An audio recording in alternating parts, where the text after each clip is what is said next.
Hi there, my name is Minskar Labidis, and in this video, which is part of my video series on the AP Precalculus syllabus, we will focus on the following context. How we can see from the graph of a function the intercepts of that function with the axis.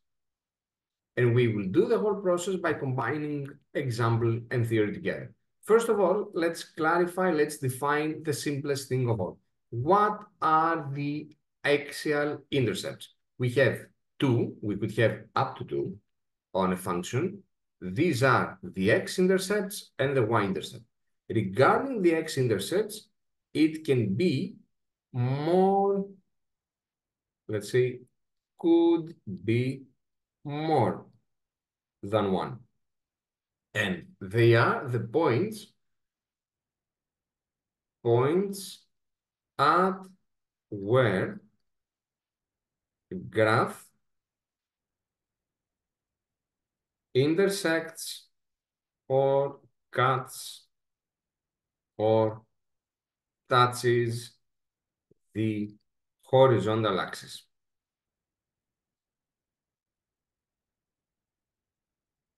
In the example we have in front of us, that could be here. This, as a point, it's the point with coordinates 1, 2, 3, -3, 0. That's the point of intersection. However, be careful. When we are asked about the x-intercept, we should not say x equals -3. That would be wrong because this form represents a line. We could not answer as well -3 or 0 because we were not asked about the point of intersection. That would have been the point of intersection. We need the x-intercept. We could simply say that the x-intercept is -3.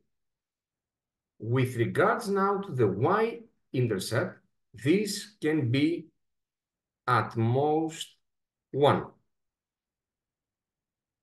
While we can have more than one x-intercepts, there can only be at most one y-intercept, because otherwise we wouldn't be talking about a function, because for the x value of 0, we would have two different y values, and that would not make a function. Now, similarly, the y-intercept is the point of intersection where the graph cuts the y-axis. It would be that 1. So the point of intersection is 0.2, but we would say again that the y-intercept is 2. We would not simply write y equals 2 because that would be wrong. This would define a line. We will not answer back 0.2 because we were never asked about the point of intersection. Like in x-intercepts, we will answer that in words. The y-intercept is 2, the y-intercept is 5, and whatever. And that will be all. It makes sense. These are things, we are still in the prerequisite part of Unit 1. These are still things we have or we should have seen in previous years. We are just reminding ourselves of this.